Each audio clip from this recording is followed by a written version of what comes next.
my phone was making some weird noise I've never heard before, and it's the battery's dying. So that's why I need a new phone. I mean, it barely holds a charge, at all. But like I said, cell phones don't last but about a year and a half, 2 years at the most. Um,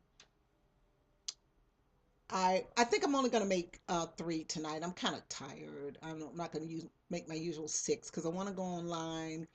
And tomorrow I don't have anywhere to go. Well, I have to go grocery shopping, but that's I can get that done. But I want to um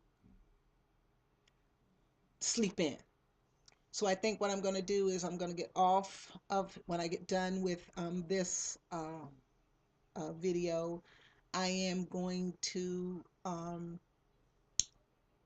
get something to eat. I might even treat myself and go get myself something to eat. I don't know. I hate to waste money like that when I have food, but maybe I think I deserve it. I think I deserve it. Maybe I'll go get myself something nummy. Just talking about the book. The other day, yesterday was like a crazy day like today. It was an insane day, and I was so tired. And I was coming home, and I was crossing the street. Like things will come to me. Either a song will trigger something, or I'll get a scene of something, or I'll see something, or something will flash into my brain. I don't know how other writers get ideas, but that's how it happens to me. Um,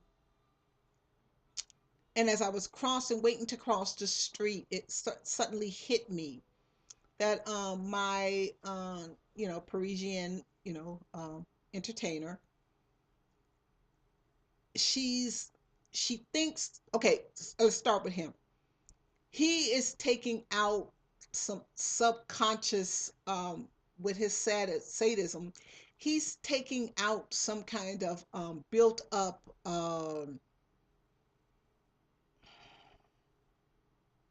resentment and prejudices and all that propaganda and um, um, racial defilement and racial purity and all that stuff that's been drummed into him since he was a child. Because, like I said, he went through the military school like that because of his mother's side of the family is military. Um, he has all these indoctrinations in him, and that stuff can't just disappear because he meets this girl. And that was one of the things that, remember, I had said that I was going to stay away from that cliche that all of a sudden he's going to change. But I think what he does is because he takes it out on her. He takes it out on her. He doesn't harm her. He doesn't harm her, but he does kind of take his sadism. He gets very rough with her. He's um even when it's not in a sexual um situation, he speaks to her a certain way. When he's teasing her, he's giving her a hard time. He's constantly trying to keep her on her toes. um so I think he's taking it out, taking the what like the duplicity, is that the word I'm looking for, of his life on her, on her. On the other hand, on the other side of the coin, like I said, she, look what's going on. Look what's going on. And I think I did that on purpose because, I have the two people at the camp, and she's just, I, okay. I didn't want her not to have any consequences for the stuff she's doing. Okay. Messing around with him. She had messed around with a married man. Now there, and she's trying. Well, I think that she figures she um is making up for all her sins, by taking care of her lover's children, and that she has the responsibility of these two little people who have nothing to do with any of it. And I think that's, and being in the resistance, and all the stuff that's going. I'll probably write some more stuff that's going on too, but it hasn't come to me yet. And I think that I felt that her life was too goody goody goody. So that's why I think she is doing penance in a way with letting him do these things. Plus, it excites her. It excites her being treated like that because she's always been treated with kid gloves. She's always been treated, she was a pretty little girl and then she grew up to a beautiful woman. She is educated, she's traveled, she's a star in Paris, she's the star. And um men adore her and all this stuff like that. Women want to be her, men want to be with her, that kind of thing. And it looks like she has everything. And every character has to have something wrong. That's not the word I mean, but every character has to have some kind of conflict. I guess we'll use that word again. Some kind of conflict, some kind of um um something that isn't right. Fly in the honey pot, something like that, that kind of thing. There always has to be something with every character. No character can be without some kind of angst, I guess is the word I'm looking for. So I decided that, she, that's why she takes this off him, basically. Well, for one thing, he's bigger, stronger. He can make her do whatever he wants. But there's a thing in S&M that says the bottom controls the action. So in a way, she's in control. In a way, she's in control because she's bringing this out of him. She's bringing um, this anger, I think, out of him.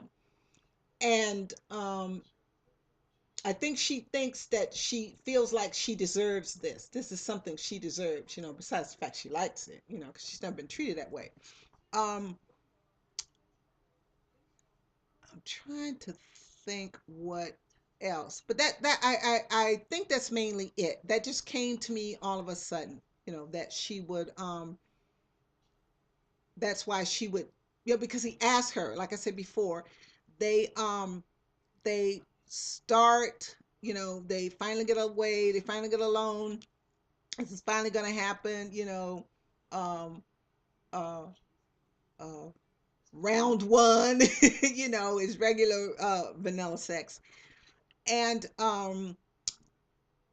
she, somewhere afterwards, he flips, he flips out on her, And I think I am going to keep that in there about him taking her up to the chateau, because remember when they appeared, when they showed up at the in the Mediterranean at the beach, house, she sees the chateau up on the hill, and she asked him, "Oh, why?" And he asked her. He says, "Do you want to stay there?"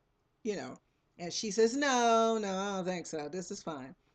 And that's when she finds out that the chateau belongs to his parents. And I think um, yeah, well, no, I know.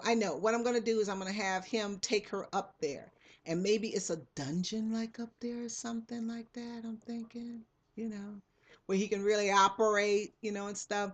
And it's one scene I know that uh she no, I can't talk about that. My son might see this video, but she she when she comes back from this weekend with him, she's got like a bruise on her leg. She's got like a bruise on her arm or something. And her friend ask her, well, oh, was he beating you? See, what's going on, And she kind of tells her friend, well, we play like that, basically. That's what she says. It was something else I wanted to go. Oh, and what I was saying before, because I actually had to start again because my phone started making that weird noise and I didn't know what it was. And I'm on call for something, so that's why I had to look at it. But she something, what was I going to say? Oh, what the problem is, I think, with this book already, because yesterday when I was making my little videos, I was talking about Autumn. I was talking about the book, and I was talking about the male villain, my bad guy, and I realized I was speaking very, very passionately about him. And I think the problem is that I'm not as passionate. I don't have as much invested, that's the word I'm looking for, in these people yet in the new book. You know, I admire her. I also can see her mess. I don't know how I feel about him yet. I'm not really sure. Um, of course, I don't approve of what he is. Of course not. I'd be nuts. But I have to have some kind of, emotion, be for my characters. I have to be passionate about them, and this hasn't quite hit yet. Hasn't quite hit yet. And plus two, my other character, my male character in Autumn is very likable. I like him, you know. And the thing of it is, when you write romance, the readers put the put themselves in the heroine's place, and they are in love. They kind of fall in love a little teeny bit with the hero. Basically that's the formula, and that's how it works. And I'm not sure how I feel about him. I'm not sure yet. I don't like him the way I like my male character in Autumn. I don't like this guy that way. But there is a dangerousness about him that's, like, I don't know, maybe exciting in a way that, because he's dangerous. I mean, for the same reason people hang glide and high dive and do ski. Oh my God, son skis. Um, and do these very dangerous, swim across the English Channel and all that crazy stuff like that. That put themselves in danger. That kind of danger, why they bungee jump and do that kind of stuff. Um, is for that excitement, that thrill. And I think that's what she gets out of him. And something just struck me. She has had to put all her emotions away, down somewhere so that she can function every day. If she stopped and thought about the fact that her country was overrun by these people and that they were killing people and all this stuff, if she actually sat and thought about that, or either let that come to the surface, she couldn't do her job. She couldn't take care of her kids. She couldn't perform. She couldn't do her resistance stuff. She could not do these things. So she has to put um, her emotions, just like I was talking about with that little chicklet today. What I wanted to do was snatch her across that desk and slap her and tell her, "You will never see me again unless it's on TV." But of course, you can't do that. So I think she can't go around talking about what's going on in her life, because everything, and I think that's it. I think I just touched on it. There's so many secrets. There's so many secrets that she's keeping. There's so many secrets that she's holding. And it's like, capping a volcano, that sooner or later this is going to come up and out. The same thing with him. Well, okay, but it's separate. Wherein she keeps everything buried down inside her, he does too. But his comes more from a place of anger. Hers comes from a sense of, maybe I'm trying to get in touch with the feeling shame, maybe. Um, being overwhelmed, uh,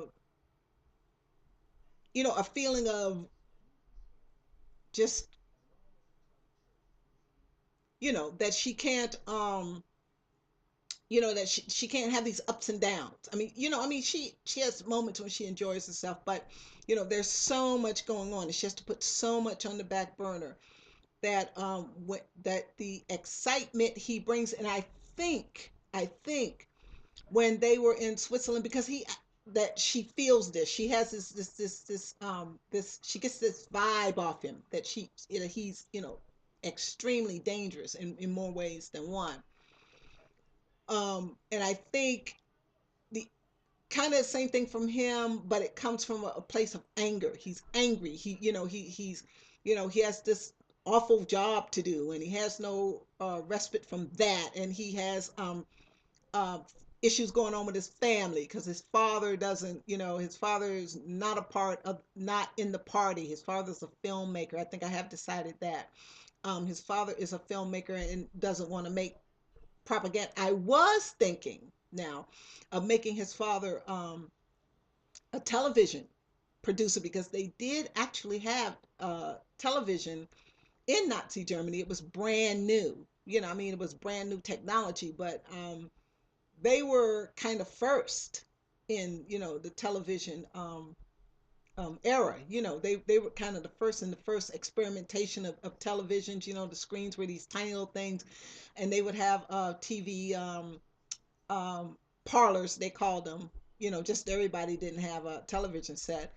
Um, and about 100,000 people watched the Berlin.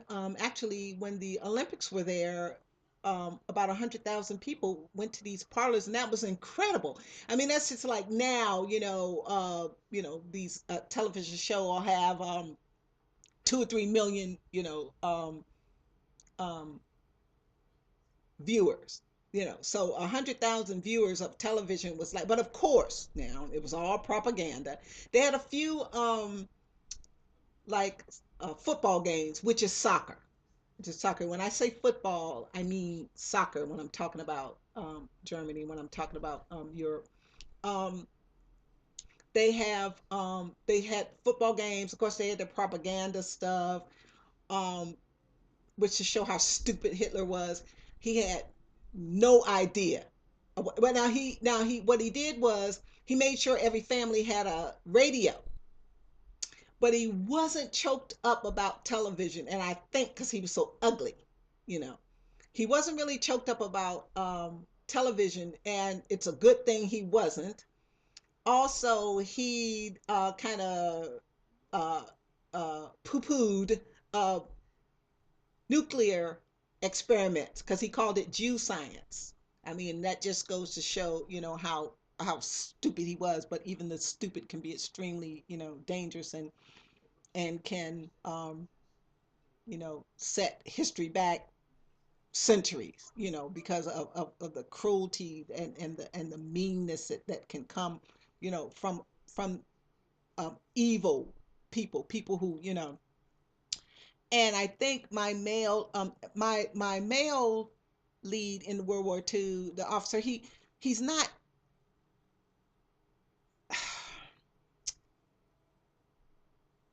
Yeah, he's destructive. He's mean, but I think it comes from. I mean, as far as his job is concerned, that's what I'm saying. As far as his job is concerned, it's a job. Period. That's it. That's it. He's been ordered to do something, and he's going to do it. Basically, that's the attitude a lot of officers had back then. Yeah, they may not want to do this, but they're going to do it because they've been ordered to do so. And like I said, it culminates with him, finally had enough. Like you can only boil a tea kettle for so long. And then when he decides to take action, and that's another thing I was saying about, the timing, that the end of the war had to come at the end of their relationship. What goes on, what how their relationship ends, it had to, correlate with the end of the war. Okay, so that's enough teaching for today, class of 2115. I'm tired. I'm going to go get online for a while. I might go get something to eat. I don't know. I might walk up the street and get something, but I will talk to you guys later.